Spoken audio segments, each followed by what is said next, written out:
If the employees in your business are constantly drowning in admin work, then you need to watch this video. I've implemented AI solutions for businesses to save hundreds of thousands of dollars per year while increasing team efficiency. Today, I'll show you my exact n8n system that automatically handles meeting transcriptions, creates client reports, generates proposals, and then updates to CRM. I will first show you a demo of the working system, then walk you through the unbelievable benefits that solutions like this provide to a business. So you can download a ready-to-use template using the link in the description. This is the agent that's going to be controlling everything kind of internally within our systems. So we should expect a few outputs of this run. What I've done here is I've just saved the transcript from a call that I got from Otter AI. The way I got this into n8n was connecting Otter AI to Slack, which is the native integration, and then a webhook into the n8n. And so this is, as you can see, just a sales call with a guy called Bryce.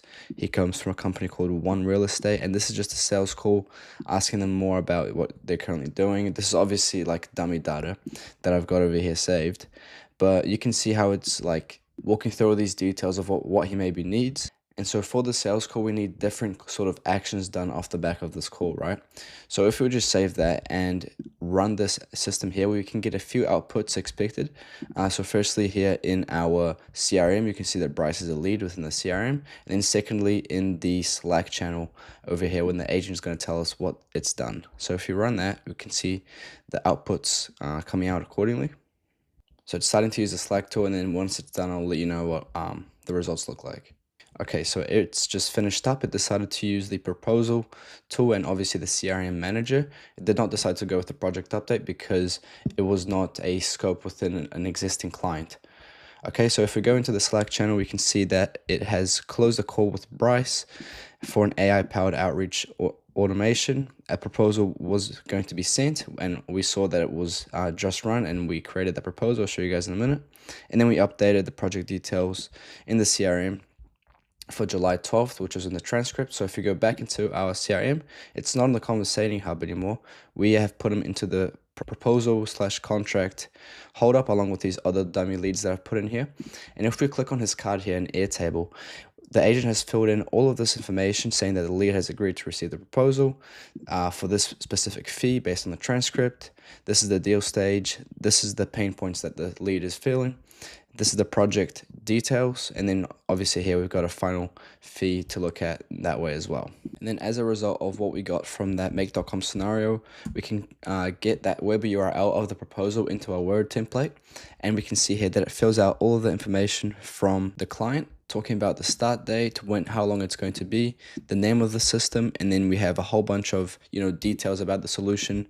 And again, all of the back of one transcript, the agent can do all these different things. So then just looking back into our CRM for what else we can do with this agent, we can see that we've got a lead here that we've already won, but we need to actually update the project details and update the client on how the progress is going, which is what this projects tab here is for. So we've got Daniel Gray, which is another dummy lead in this case. And although he is a one lead over here, a one client, we don't have any details about his projects. So then what we're going to do now is we're going to call the same agent, the same parent agent, but instead they're going to use the project update with this new transcript here that I'm about to change it to. Cool, so now as you can see, in a similar way, we have put in this transcript call here with Daniel from One Fitness about his AI solution progress. And we can see all of this, again, same exact scenario, but for an existing project. So if we save that and then run the exact agent, let's see what tools it decides to run. So instead now it is going for the project update route.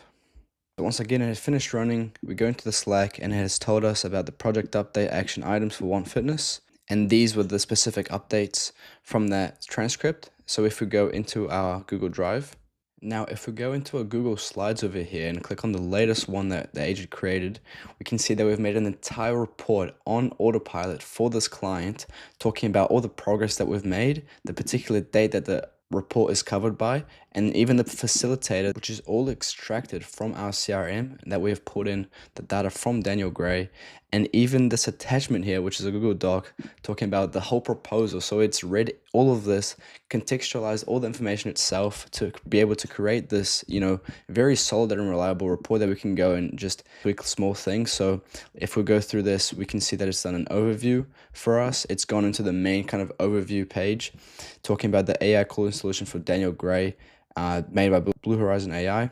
So the client contact is obviously Daniel Gray. We have this project summary with the purpose, as well as the key features that they should be expecting from us, all done automatically. And then we have the key highlights and achievements discussed specifically in the call, along with the key risks and mitigations. And then finally, we've got some action items down here to hold people accountable for stuff that we need at particular dates as well. This comes from the transcript. Over here, what I've decided to do is make the agent decide for a specific topic in the whole conversation, so that we can have a human in the loop to then expand on this and maybe put in images and maybe do stuff that would make this presentation even better, with the help of the recommendation that the AI has given us. So in this case, it's gone on and saying improving lead response speed and conversion. And this is where we would chuck in just any sort of images and diagrams to show that. That's what I was thinking through that process. And then we've got some discussion points over here. So this is kind of the overview of the entire conversation. And then, some final thoughts over here in terms of the project build. And then the next steps in terms of the progress that this system is going to go through. Okay, so I wanted to show you the benefits of this before I actually showed you the technical build and jargon itself, because I wanted you to understand why this is valuable to you in the first place, right? An automation is only worth building if you know the specific value behind it to begin with. So let's start off with the departments that have benefited from this, okay? So first we have customer success and account managing through project progress reports and CRM updates that track the customer health and renewal opportunities based on how the project is going. And then, so obviously this is a whole Claude report that I got it to make for me, with links at the bottom as well. So it's estimated that it reduces manual reporting time by up to 70 or 80%. Specifically within project management, we have the automatic project status, which updates and eliminates manual reporting. The proposal generation also speeds up scope changes and new project pitches, and it keeps the data centralized and current. Operators and admins obviously a huge one impacted by this, so meeting follow-ups, it reduces the admin burden and standardizes reporting across departments, which is huge. And based on what we're seeing, talking to our clients as well, this is something that will completely restructure and revolutionize the whole department in that case. And then finally, finance and accounting, there's an implication with that as well. So time and money savings, the average user spends about 5.5 hours each week on CRM data entry and management. And senior executives spend an average of 23 hours per week in meetings, with only 56% being productive. So post-meeting admin work, so notes, follow-ups, and updates, are 2 to 3 hours per week per person. We could easily predict that the system saves 8 to 10 hours per employee per week. And so the cost calculations that come from that are that typically, 1.25 to 1.4 times the salary of the employee. The average knowledge worker salary is 65K, so that's a total cost of 81,250, with the hourly rate being $39 per hour, right? That's pretty realistic. So we can say that per employee, we are saving $390 per week. And so per employee, that is $20,000 saved. For this solution alone, we have saved between $162,000 to $202,000 annually in recovered productivity, and that is absolutely huge. And you don't see the compounding effect that this has on a team, but it can really be even more efficient because they're focused on the things that actually move the needle forward, right? The high leverage activities. And then the Claude also included some additional cost factors as well. But yeah, bottom line is that conservatively, the system saves $15,000 to $20,000 per employee annually, while improving data quality and reducing human error. So now that you understand why the solution is so beneficial and why it helps so many teams across very different departments at once, this is what it actually looks like, okay? So we have one parent agent that takes control of 4 other tools. As you saw, we have the Slack to communicate. We have the CRM manager, which is a different agent. A make.com URL that we trigger. So that's a workflow that I already had, so I just decided to attach it to this. And then a project update agent. So we have 2 other agents in n8n, which is the project update and the CRM manager. The way I instructed this parent agent was prompting it, pretty extensively, so I'm not actually going to go through the details of this, but pretty much saying that they are master meeting assistant who has a knack for identifying details of meeting transcripts. The job is to review meeting transcripts containing specific data and then trigger the tools that they have at their disposal accordingly. So they can also choose to not take any actions based on a meeting that falls outside of any of these scopes. So this is why this is important. We have the specifics over here. To read the script provided and then execute the tools. which isn't too complex. I give it some context about who we are as a team. This is stuff that when you download, just make sure to change as well. And then the tools over here is critical for the agent's knowledge because it needs to know what exactly the tools are for and what it can do with those tools. And then I have a very specific, very rigid set of examples in terms of like the action that it's supposed to take. That's where I kind of back everything up. And then the notes is just to reiterate what I've already said. So if the meeting that comes in does not require action from any outlined of the tools, don't trigger anything.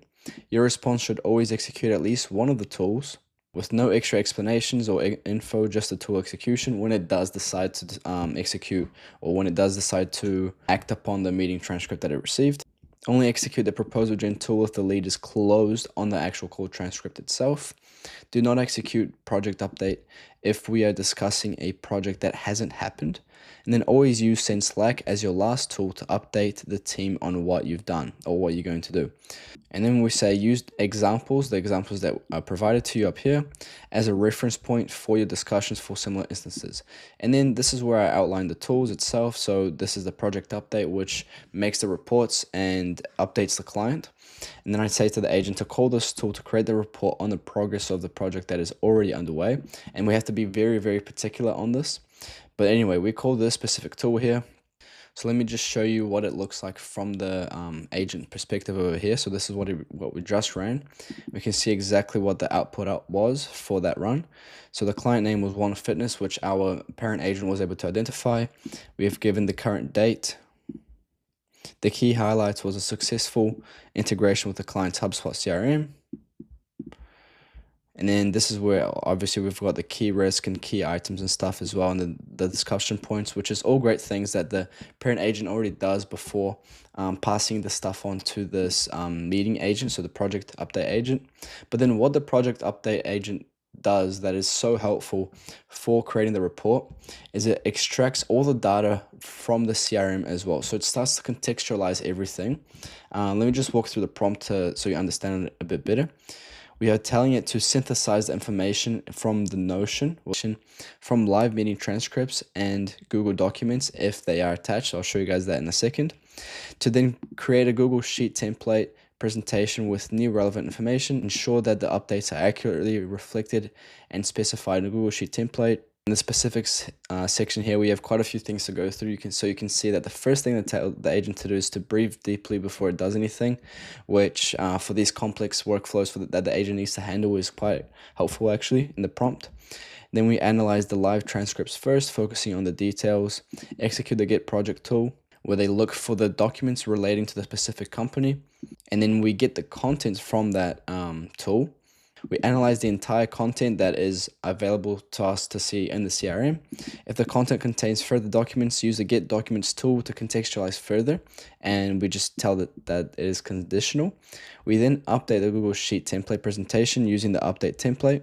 And just so you realize the difference between the specifics and the tools is where I can tell the agent any other tools that it can have access to for it to reach these goals. So this doesn't actually go into too much detail about the tools that it has, but down here I can say that it has an extra tool called the copy template, which is specifically responsible for creating a copy of the template before synthesizing the information into the final presentation itself. And then again, some notes over here to either reiterate or tell the agent things to avoid based on the other information that would fed to it. Okay, so then with that said, we have all of these tools available. The first one is to get the project. We are using the tool specifically to get the project document that will get analyzed. So the key here is that we look within that n8n project space, right? And we are filtering for the formula for in progress. So if we go back over here and we see that a project is outside of these of the in progress column over here, it is not going to find anything. So that would make sense because within a company you want to see exactly what the projects that are already underway, and it makes sense for the agent to specifically look for that. And this is where it's going to extract all the data from Daniel Gray. Obviously we have very simple description over here. But then notice that we have an attachment. Now this attachment is a Google Doc, which if we open, it is a proposal that contextualizes the information even more. So we got the same thing over here. So I'm just going to open that. And it's got, everything from the investment to the next steps within the proposal, the expected benefits, all of that information that isn't necessarily accessible through the transcript and that the parent agent can't feed into the project agent. But if we then use the get project, we get the project content. I did this just to make sure that if there were multiple Daniels or different, people, that it can specifically get one particular record and then get the details off of that.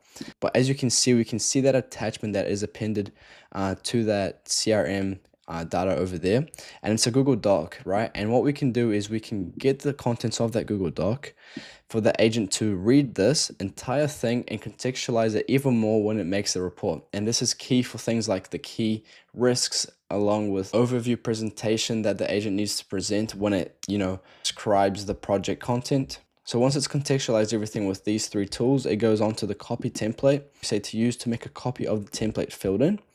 We make a post request.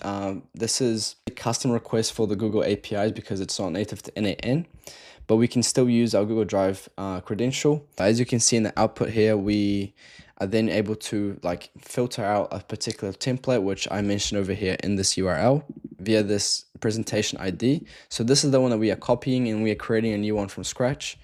Just to give you a bit more understanding, this is what the template looks like. So just to clarify a bit on what I'm saying, this is what the project looks like. We have all of these variables in the template full of, you can see chosen topic here, which is a topic that the agent automatically decides what is relevant to what is being said. And all of this here is literally what is filled in. And from copying this template and then filling out the variables with this final tool, which is the fill document tool, we can then reference each of these. So we're looking for specifically client name. In this case, client name over here would be equal to 1fitness from Daniel Gray, right? And we can just go through these, accordingly, step by step, and it fills up all of these fields because I'm able to communicate what I want in each of them in this description tab here that n8n makes available for me to fill in, right? But that's essentially what the project update agent and how that works. So let's move on to the other ones. If you are someone who does struggle with admin work in their business and this is not enough to actually help out and you'd like a more advanced version of this, then you can contact me directly. We can hop on a call and I can understand your business and how we can even help you in the first place. So if that is you, you can book a call below and I'd be happy to see how I can help. Back up here in the parent agent, we have the CRM manager, which is the agent that is responsible for making changes and creating new records within the CRM. So this will specifically be triggered when we want to update anything about the client and we are fitting in this specific information. So the lead name, the transcript of the whole call, and then the company name if it is actually found. So I say to the agent to leave blank if not mentioned. And this is what it looks like over here from that last run that we had. So I've just copied it into the canvas to show you what it looks like. We have the prompt over here. Again, same kind of structure, the role, the task, and then what I want to touch on here specifically, because this is a longer prompt, is the tools. We have the get people, which is responsible for retrieving information from the CRM as of current. The update record, which is responsible for adding info to a record that already exists. And then the create record, which is responsible for creating new leads that come into the CRM.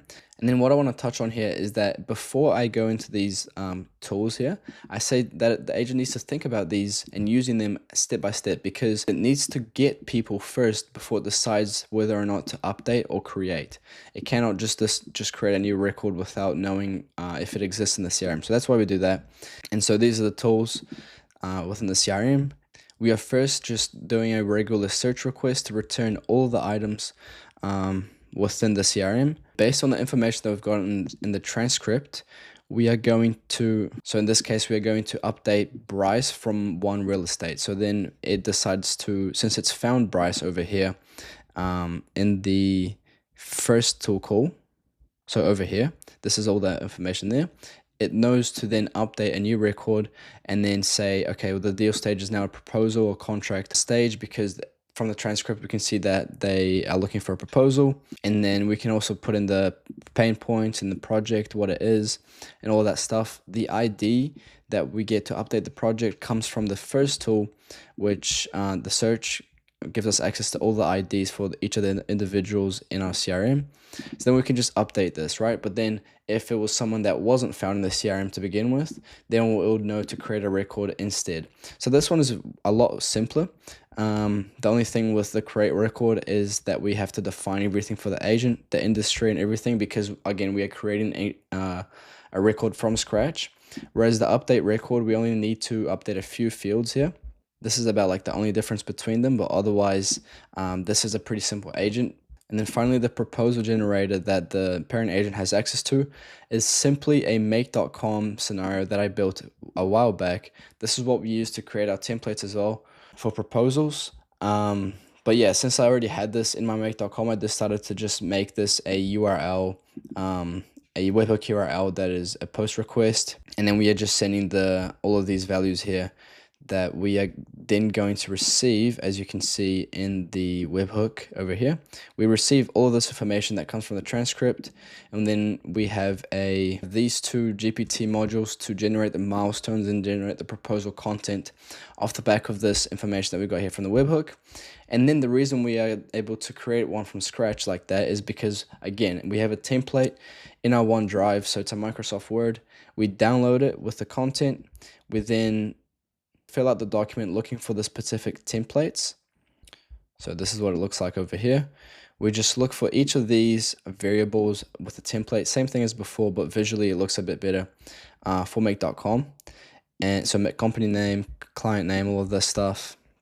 And then we fill everything out based on like the outputs of the GPTs as well. We upload it back into OneDrive, and that's why we get a result that looks like this, okay? And then following on, I even have a Gmail module here to make sure that this has been made, or to notify me like whenever this proposal has been made. And then I just put in the link over there to be downloaded. But as you can see before, we had downloaded this one. And then finally, we have our Slack tool, which is used all the time. You need to get a connection with Slack. We are telling this agent, the parent agent, to use this tool to communicate what we've done. And here I just select the Slack channel, which is in this case just a dummy one that I made a while back. But from that point, we find this message text field here as the agent. So the agent just decides what to actually say in the message. And that's pretty much it. Essentially, that wraps up the whole, complexity of the agent. As you can see, the project update is probably the most extensive one, but then you have simple workflows like the make.com request, and then the CRM manager, which has a few tools under its belt to manage things in the CRM, which makes it more straightforward. But overall, I hope you enjoyed the video and that you understand everything. If you don't, then you can just comment down below and I will help you out as well. As mentioned before, the templates are free, so you can click on the link in the description to download those and get started as well. But thanks for watching, and I'll see you in the next one.